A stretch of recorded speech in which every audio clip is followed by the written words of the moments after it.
Sleep doesn't switch you off, it switches you over. Every single night, as you close your eyes and drift into slumber, something extraordinary happens. You step into a hidden world, a parallel reality where the laws of time, space, and even logic are rewritten. But here's the catch. You've been trained to forget it. Society calls it just dreaming, when in truth, it is the doorway to one of the greatest mysteries of human existence. What if I told you that dreams are not illusions, but coded transmissions, messages from higher realms, whispers from your subconscious, and sometimes encounters with forces beyond this world? Ancient civilizations knew this secret. The Egyptians saw dreams as gateways to the divine. The Greeks built temples where people came only to dream and receive visions. Shamans across the globe treated dreams as maps to the soul. And yet, in today's world, we dismiss them as random nonsense. Why? Who benefits from a humanity that ignores the other half of its existence? The half that awakens when the body sleeps. Stay with me, because in the next few minutes we're going to uncover the hidden mechanics of dreams, the vibrations that guide them, the strange phenomenon of shared dreaming, the way time bends while you sleep, and even why nightmares might not be what you think. By the end, you'll never look at sleep the same way again. Tonight, when you close your eyes, you'll realize you are not falling asleep. You are stepping into the other world. And in that world, you hold far more power than you've ever been told. Dreaming is often explained away as the brain sorting information. But science can't explain why dreams feel more real than waking life, why they carry messages, or how they sometimes predict the future. In dreams, you can walk through landscapes that don't exist, meet people who have passed on, and receive knowledge you couldn't possibly know. These aren't accidents. Ancient mystics taught that dreams are part of a continuum of consciousness. Sleep is not an interruption, it's a journey. Thoth, the Egyptian god of wisdom, taught initiates that the dream state was a classroom for the soul. In Hindu philosophy, the Upanishads describe dreams as the second state of consciousness, where the soul roams beyond the body. Native American tribes believed dreams were a place where ancestors and spirits could directly communicate guidance. But here's what's fascinating. When we dream, we forget that we're dreaming. We accept absurd scenarios as normal, flying through the sky, speaking with animals, reliving childhood moments. Why? Because our critical mind is turned off. That's why mystics practice lucid dreaming, training themselves to awaken inside the dream and explore it consciously. Modern psychology even suggests dreams may be a form of rehearsal, a safe zone where we practice challenges before meeting them in real life. But the ancients went further. They said dreams were the testing ground for the soul itself. Think of dreaming as a nightly initiation.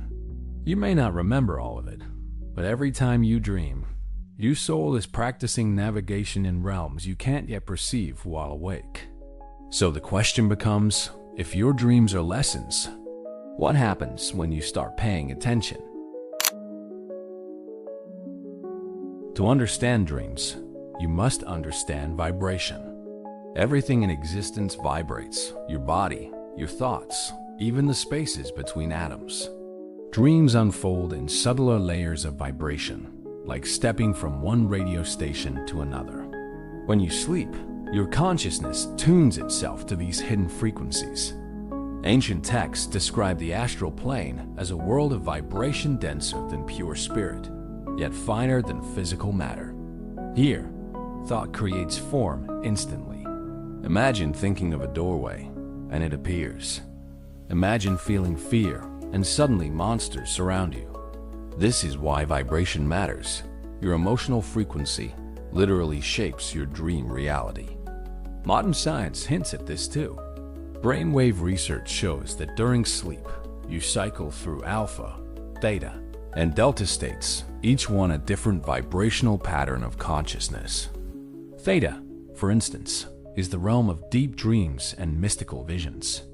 Thoth warned his initiates, guard your vibration, for it shapes the world you walk in. In simple terms, if you fall asleep anxious, your dreams will mirror chaos. If you fall asleep in peace, your dream becomes a sanctuary. Here's the hidden key. Vibration is not passive. You are not a victim of it. You can guide it, choose it, elevate it. That is why so many ancient schools taught chanting, sound rituals, or prayer before sleep, to tune the soul like an instrument before entering the dream. So the next time you wonder why your dreams feel strange or heavy, ask yourself, what vibration did you carry into sleep? Because the dream world doesn't lie. It reflects exactly what you are. One of the strangest phenomena in dream research is the shared dream. Have you ever woken up and heard a friend say, "I had the weirdest dream last night. You were in it?" And you realize you dreamed about them too? Ancient traditions never doubted this was real. Shamans practiced group dreaming as a way of traveling together into the spiritual world. Aboriginal Australians call it dream time, where entire tribes enter a shared vision to receive knowledge for the community. Modern studies like those led by Dr. Stanley Krippner documented people describing identical dream details while sleeping in separate rooms. How is this possible? Because consciousness is not locked inside the skull. Dreams open us to the collective mind, the vast ocean where all thoughts and images connect. Shared dreams often happen between people who are emotionally close partners, friends, family. It's as if their vibrational fields overlap, pulling them into the same dream landscape. But mystics also warn, just as you can meet loved ones in dreams, you can also meet strangers or beings not of this world. There are stories of entire groups reporting encounters with the same mysterious figure in dreams, despite never having spoken about it. Who are these entities? Teachers? Tricksters? Something else entirely? The question is not whether shared dreams exist. The question is, who else is in the dreamscape with us? And when you meet them, how do you know if they come as friend or as shadow? The doorway to the dream world is shaped by how you fall asleep. Most people scroll their phones, watch TV, or stress about the next day before bed. And then they wonder why their dreams are fragmented or meaningless. But ancient wisdom tells us that the moments before sleep are the most powerful of all. This state, the liminal space between waking and dreaming, is where the subconscious is most open. Whatever you focus on here becomes the seed of your dream journey. Mystics use this time to repeat mantras, visualize sacred symbols, or set clear intentions. Tonight I will remember my dreams. Tonight I will meet my guide. Tonight I will heal. Shamans would even call upon animal spirits before drifting into sleep. Science backs this up. Psychologists call it the hypnagogic state, a fertile zone for creativity and problem solving. Thomas Edison, Salvador Dali, and Nikola Tesla all use this state to spark inventions and ideas. What you may not realize is that this state is also the easiest time to enter lucidity, to realize you are dreaming as the dream begins. Many dream explorers train themselves to stay conscious during this delicate threshold. So ask yourself, what energy are you carrying into sleep? Are you planting seeds of chaos, or are you preparing your soul for a night of wisdom? Every dream begins before the first eye closes, and the way you step into it determines the world that will rise to greet you. Time in dreams is not the same as time in waking life. You might dream an entire lifetime in just a few minutes of sleep. Or you may dream of a single moment stretched into infinity. Why? Because the dream world does not follow the linear ticking of clocks. It follows the rhythms of consciousness. The ancients described time in dreams as fluid. Tibetan Buddhists believed that in a single night, the soul could experience multiple incarnations, gaining wisdom from each. Some mystics even claimed that the dream state was where we rehearsed future events before they manifested in waking life. Science has found hints of this too. Experiments show that the brain processes dream imagery at lightning speed, compressing vast amounts of experience into short bursts of REM sleep. Here's the mystery. If time bends in dreams, then dreams might be giving us glimpses outside of linear time memories of the future, echoes of the past, or parallel versions of ourselves.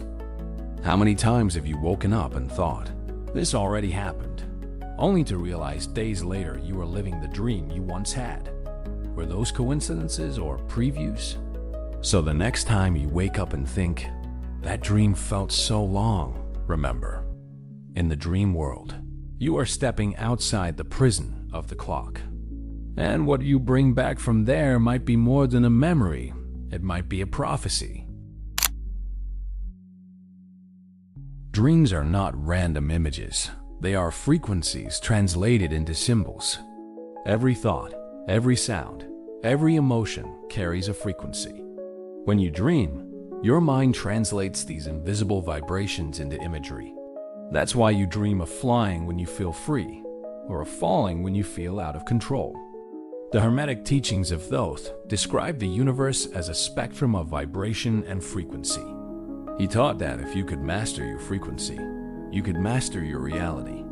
Dreams were one way to practice this mastery. Modern science agrees. Neuroscientists discovered that the brain literally fires at different frequencies depending on emotional states. Fear produces one pattern, joy another. Your dreams are like a movie screen where those frequencies play out as storylines. But here's the secret. You can shift your dream frequency before you sleep. Chanting, prayer, sound healing, or even simple gratitude can tune you to higher vibrations. And when you dream at higher frequencies, you connect to higher realities. Mystics even claimed that entire civilizations in higher dimensions communicate with humanity through dream frequency transmissions. Could the visions we call strange dreams actually be echoes of those encounters? So dreams are not just about decoding symbols. They are about learning to ride the frequency behind them. The more you master your vibration, the more your dreams become not chaos, but communication. And then there are nightmares. Most people fear them. But nightmares are not punishments. They are warnings, initiations, or sometimes invasions. When your vibration is low, filled with fear, stress, or unresolved trauma, the dream world mirrors it back as monsters, chases, or dark landscapes. In this sense, nightmares are teachers, forcing you to confront what you avoid in waking life. But there's another layer. Mystics warned that not every nightmare originates from you. Sometimes, darker entities use the dream world to feed on fear, planting images to keep you weak. This is why shamans perform protection rituals before sleep, because they knew the dreamscape was not always safe. The key is to face the nightmare consciously. If you can recognize, even once, this is a dream, the fear loses its grip. The monster dissolves, the darkness clears, and the hidden lesson emerges. Some dream explorers even reported turning their nightmares into allies, asking the monster its name, or demanding it reveal the lesson it carries.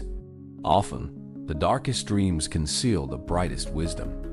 So the next time you wake from a nightmare in a cold sweat, ask yourself, was this my own shadow rising to be healed, or something trying to use my fear against me?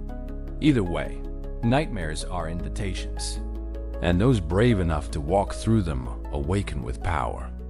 The night may terrify you, but it is also where the soul learns to shine.